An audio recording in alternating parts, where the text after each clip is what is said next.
Police say a 29-year-old man was shot multiple times and is expected to live.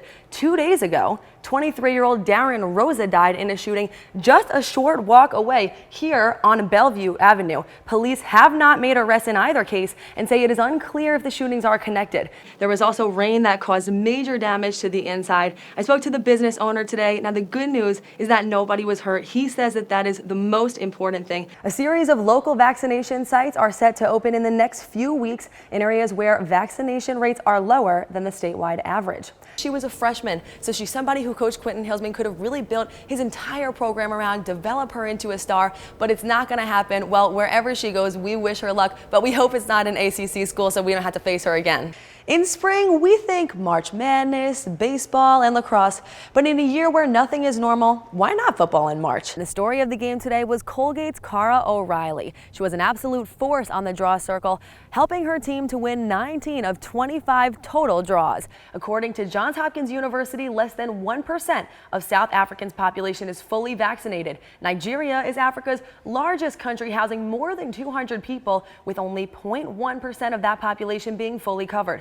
And while football teams have their eyes set on those future games, both head coach Dave Klein and senior lineman Maxwell White agree. For now, just being back on the field is rewarding enough. Now another obstacle. Megan Carney, the leading goal scorer, went down in the first game against Boston College. And Coach Gate said it himself. This is one of their best offensive player. Meg Carney had a hat trick in Thursday's game. And the whole year, it's been the Meg show. It's Meg Carney and Meg Tyrell producing on that offensive end. But that duo is going to have to be put on hold for now. CNY high school lacrosse players are finally back on the turf. And no better way to start off the much anticipated lacrosse season than with an age-old rivalry.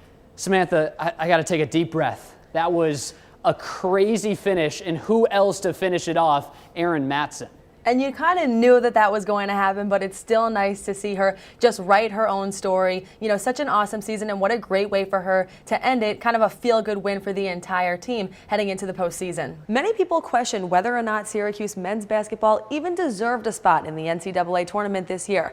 Tonight, the doubters were silenced in the Orange's first-round win against San Diego State.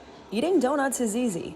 But talk to the employees at Glazed and Confused, and they'll tell you that making donuts is a lot more complicated. Meet Fred Flagg. How much water you need per batch. The shop's sole baker. His job? Crank out 4,000 donuts each day.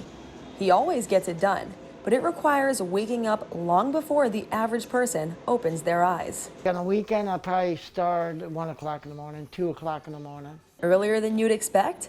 Consider this. The shop opens at 7 a.m. Start to finish, Fred can make a batch of 50 donuts in about 20 minutes, so he has to get a head start on the customers. First, we start out with the flour and water. We have a mixer. We put it in the mixer. And then once that mixed, you gotta let it sit, ferment for about 20 minutes. That fermenting period is crucial. It's how the donuts rise and take shape. While one batch rises, Fred starts the next one. And when the fermenting process is complete, we throw it in the popper, and then we pop them right in the fryer. And they cook about 2 to 3 minutes on each side. Once Fred moves the donuts out of the fryer and onto the drying rack, his job is all but over. Then he hands it off to Bridget, where Bridget turns Fred's plain donuts into beautiful colored creations. Bridget Mulvey is an artist in the form of a pastry chef, whose main job is decorating the donuts and coming up with the different flavors. We offer 12 everyday flavors, and then we usually have a flavor of the day, and then on holidays we also offer a different menu altogether. Some flavors crazier than others. We did like a honey with chicken and like breaded chicken on top for the Super Bowl. People love that one. Not only are these donuts good for business, but they also make for a rewarding experience for the employees. For Fred, it's the satisfaction he gets from making customers happy. It just gives you peace that people like something that you can do over a donut.